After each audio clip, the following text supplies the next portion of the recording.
Hörmətli izləyicilər, mən bugün sizinlə qozlu badımcan salatı hazırlayacağım. Bunun üçün mən badımcanları dilim-dilim doğramışam və üzərinə duz səpib qoyuram ki, acı suyu çıxsın.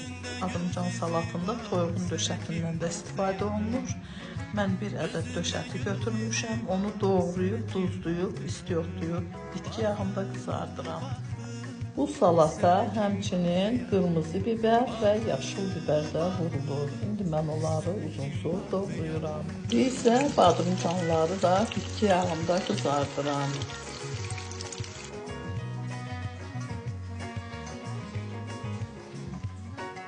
İndi isə doğradığım şirin biberi, döşətini salat hazırlayacaq qaba yığıram.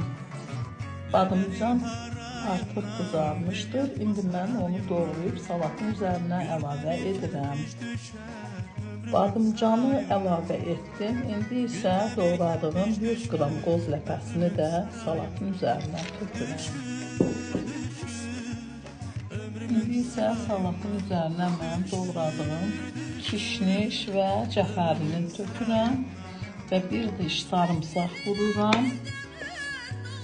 Və duzun istiyotunu vurub 5-6 qaşıq mayonezlə qarışdırıram.